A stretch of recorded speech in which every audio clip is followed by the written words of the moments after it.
दोस्तों, Fraser island जो कि क्वींसलैंड के तट पर ऑस्ट्रेलिया में स्थित है, ये दिखने में बेहद खूबसूरत है, लेकिन इसकी सुंदरता के पीछे ना जाए। ये दुनिया के सबसे खतरनाक आइलैंड में से एक है। अगर आप इस आइलैंड पर जाना चाहते हैं तो अपने दम पर जाए, क्योंकि यहाँ पर आपको किसी भी प्रकार की कोई मेडिकल हेल्प नहीं मिलने वाली है। डिंगो के हमले यहाँ पर आम बात है। अगर आप नहीं जानते हैं कि डिंगो क्या है तो मैं आपको बताता हूँ। ये एक प्यारे कुत्ते की तरह दिखता है, लेकिन भैया खबरदार, ये कुत्तों की जंगली नस्ल बहुत ही खतरनाक है और फ्रेजर आइलैंड पर यह कोई इकलौता खतरा नहीं है। आइलैंड के चारों ओर लहराते समुद्र के पानी के अंदर खतरनाक ग्रेट व्हाइट शार्क के साथ साथ जेलीफिश भी हमेशा मौजूद रहती है। फ्रेजर आइलैंड पुर्तगाली ब्लू बॉटल जेलीफिश की एक बेहद खतरनाक प्रजाति के साथ साथ दुनिया के कुछ सबसे बड़े खतरों का घर है। इसके जहरीले स्टंग का एक डंक एक वयस्क इंसान को नीचे गिराने के लिए काफी है। लेकिन दोस्तों, भले ही आप आइलैंड पर खतरनाक जीवों से बचने का प्रबंध कर ले, लेकिन समुद्र खुद ही एक बहुत बड़ा खतरा है। समुद्र की शक्तिशाली लहरें जो आपको किनारे से दूर खींच सकती है, और हमेशा याद रखें कि वहां पर आपको इस खतरे से बचाने के लिए कोई लाइफ गार्ड भी मौजूद नहीं होगा। फ्रेजर आइलैंड अपने खूबसूरत लुकआउट पॉइंट के लिए भी जाना जाता है, लेकिन आपको बहुत सोच समझकर कोई कदम उठाने की आवश्यकता होगी। आप अपने आप को दुनिया के टॉप पर महसूस कर सकते हैं, लेकिन किनारों से दूर रहे और धारदार चट्टानों और खतरनाक लहरों से बचकर रहे। दोस्तों, अगर आप भी ऐसे किसी आइलैंड पर घूमने के बारे में जाने की सोच रहे हैं तो ये वीडियो देखकर सचेत हो जाइएगा। आज हम आपको कुछ ऐसे ही आइलैंड के बारे में बताएंगे जिनके बारे में जानकर आप किसी आइलैंड पर जाने से पहले कई बार सोचेंगे, या फिर हो सकता है आइलैंड पर जाने का प्लान ही कैंसिल कर दे और बोलेंगे कि भैया ये मिस्ट्री टेलीविजन वाला ठीक कह रहा था। तो दोस्तों, स्वागत करता हूँ आपका आज की हमारी इस वीडियो में। मैं हूं आपका दोस्त सुरेश सांचोरी और आप मिस्ट्री टेलीविजन यूट्यूब चैनल देख रहे हैं। दोस्तों, ब्राजील में एक ऐसा आइलैंड है जिसे स्नेक आइलैंड के नाम से जाना जाता है। यह आइलैंड भी उतना ही खतरनाक है। इस आइलैंड पर सांपों की एक ऐसी प्रजाति पाई जाती है जिन्हें गोल्डन लांस हेडेड वाइपर्स के नाम से जाना जाता है। यह हमारे प्लेनेट पर पाए जाने वाले सबसे जहरीले सांपों में से एक है, जो कि 20 इंच तक लंबे हो सकते हैं। उनका तेजी से काम करने वाला जहर उनके द्वारा काटे गए स्थान के आसपास के मांस को तेजी से गला देता है। उस छोटे से 106 एकड़ के एरिया में लगभग 4000 सांप पाए जाते हैं। स्नेक आइलैंड इतना खतरनाक हो गया है कि ब्राजीलियन अधिकारियों को वहां पर किसी को भी जाने से रोक लगानी पड़ी। स्थानीय लोगों का कहना है कि आइलैंड पर सिर्फ लाइट हाउस के कार्यकर्ता और उनका परिवार रहता है, लेकिन एक दिन रात में सांपों के समूह ने खुली हुई खिड़की से कार्यकर्ता और उनके पूरे परिवार पर हमला कर दिया, जिसके बाद वो और उनका परिवार कभी दिखाई नहीं दिया। अब बताओ भला ऐसा आइलैंड पर कौन जाना चाहेगा। मियाकेजिमा आइलैंड, जिसे द गैस मास्क टाउन के नाम से जाना जाता है। द गैस मास्क टाउन बेहद आकर्षक नाम है। ऐसा लग रहा है जैसे यह हमें कोई संकेत दे रहा हो, हमें कुछ बताना चाहता हो कि आखिर इस आइलैंड को इस नाम से क्यों जाना जाता है। तो आइए मैं आपको बताता हूँ।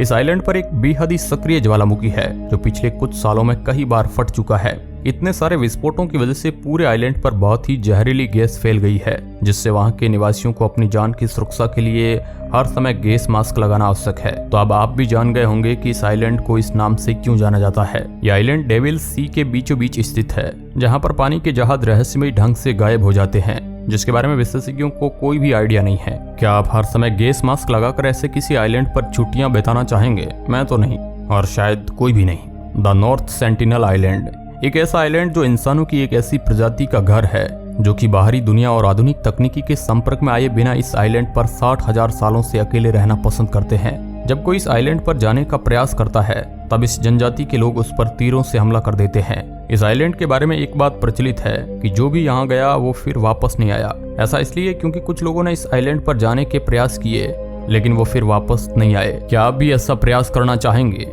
मैं तो आपको ऐसा करने का सुझाव कभी नहीं दूंगा भैया। अब दोस्तों, मैं उस आइलैंड के बारे में बताता हूँ जहाँ पर आपको कातिल सांप, सक्रिय ज्वालामुखी या फिर तीरों से किए जाने वाले हमलों के बारे में चिंता करने की कोई आवश्यकता नहीं है। इस आइलैंड को हम द कैरिबियन आइलैंड ऑफ साबा के नाम से जानते हैं। इस आइलैंड पर कुछ अलग ही समस्या है, और उस समस्या का नाम है हरिकेन्स यानी तूफान। ये छोटा सा आइलैंड पिछले 150 वर्षों में दुनिया के किसी भी और हिस्से से कहीं अधिक गंभीर तूफानों का सामना कर चुका है। यहाँ 7 बड़े चक्रवात भी आ चुके हैं, जिनमें हवाओं की रफ्तार 250 किलोमीटर से भी ज्यादा थी। क्या कोई इतनी तेज हवाओं में खड़ा भी होने की सोच सकता है? वहां जाना तो दूर की बात है। अगर आप इस आइलैंड पर जाना चाहते हैं तो बहुत ही कम उम्मीद है कि कोई पायलट आपको वहां ले जाने को तैयार भी होगा। ऐसा सिर्फ इसलिए नहीं है कि वहां हवाओं की रफ्तार इतनी ज्यादा होती है, इसकी एक दूसरी वजह भी है। इस आइलैंड पर दुनिया की सबसे छोटी हवाई पट्टी है, जिसकी लंबाई सिर्फ 440 मीटर है, और इस हवाई पट्टी के दोनों तरफ विशाल चट्टानें मौजूद है, इसलिए यहाँ गलती की कोई गुंजाइश नहीं है। क्या आप ऐसी परिस्थिति में इस आइलैंड पर जाना चाहेंगे? द किलोया बीच ऑफ हवाई, जिसे दुनिया के सबसे खतरनाक आइलैंड में से एक माना जाता है। यहाँ पर द किलोया वोल्केनो नामक ज्वालामुखी पिछले 35 सालों से सक्रिय है। इस ज्वालामुखी से सल्फर डाइऑक्साइड जैसी विषैली गैसें और लाल गर्म लावा लगातार बाहर निकलता रहता है, जो पानी में चारों ओर फैलता है, जिसकी वजह से वहाँ का पानी बॉइलिंग पॉइंट से भी ज्यादा गर्म हो जाता है। पर खुशी की बात यह है कि यह ज्वालामुखी अभी सक्रिय नहीं है, लेकिन फिर भी आप इस आइलैंड पर अभी नहीं जा सकते, क्योंकि यह ज्वालामुखी विस्फोट के साथ कभी भी सक्रिय हो सकता है। बिकनी अटोल बीच, मार्शल आइलैंड। क्या आप जानते हैं कि यह बीच इतना खतरनाक क्यों है? यह वही बीच है जिस पर यूनाइटेड स्टेट नई कई न्यूक्लियर टेस्टेज किए हैं। यहाँ 1946 से लेकर 1958 के बीच कई न्यूक्लियर टेस्ट किए गए, जिसके कारण यहाँ इकोसिस्टम डिस्टर्ब हो गया। इसके बाद यहाँ एक बहुत बड़ा न्यूक्लियर टेस्ट किया गया, जो कि इतना शक्तिशाली था कि हिरोशिमा पर गिराए गए बम से लगभग 1000 गुना ज्यादा शक्तिशाली था, जिसकी वजह से यहाँ बहुत ज्यादा मात्रा में रेडिएशन फैल गया। इसलिए यह बीच रहने लायक नहीं रह गया। हंट बे बीच, साउथ अफ्रीका। ये बीच इतना खतरनाक इसलिए है क्योंकि साउथ अफ्रीका में मौजूद इस बीच के किनारे जहरीले कोबरा का बसेरा है, जो कभी बीच के तट पर तो कभी पानी में भी दिखाई देते हैं। इसके साथ साथ खतरनाक शार्क मछलियां भी तट के आसपास अपने खाने की तलाश में मौजूद होती है, जिसकी वजह से लोग इस बीच के नजदीक भी जाना पसंद नहीं करते हैं। बोविट आइलैंड, जो कि नॉर्वे में मौजूद है।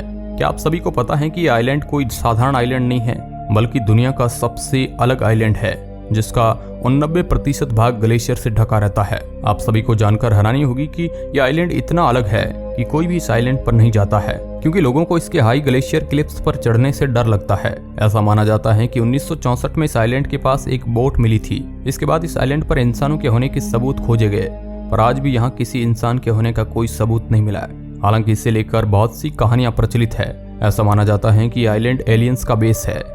Stromboli island. North eastern Sicily में मौजूद स्ट्रोम्बोली आइलैंड दुनिया का इकलौता ऐसा आइलैंड है जहां पर मौजूद ज्वालामुखी करीब 10 सालों से एक्टिव है। लेकिन क्या आप लोगों को पता है कि एक्टिव ज्वालामुखी होने के बावजूद भी आइलैंड के करीब 300 घर मौजूद है। लेकिन कुछ समय पहले ही इस ज्वालामुखी में बहुत ही खतरनाक 2 विस्फोट हुए, जिसके बाद उस ज्वालामुखी से लावा बाहर निकलने लगा। इस वजह से यहाँ के निवासियों और पर्यटकों को इस जगह से बाहर निकाला गया, लेकिन फिर भी एक इंसान की मौत हो गई थी। एक बार पूरी तरह से लावा से ढक जाने के बाद इस आइलैंड पर जमीन दिखने लगी, लेकिन ज्वालामुखी से निकलने वाली जहरीली गैसों की वजह से बहुत ही खतरनाक हो गया और रहने लायक यह नहीं रह गया। अब इस आइलैंड पर कोई नहीं जाता है, क्योंकि इसके धुएं में किसी की भी मौत हो सकती है। Amazon beaches, south America.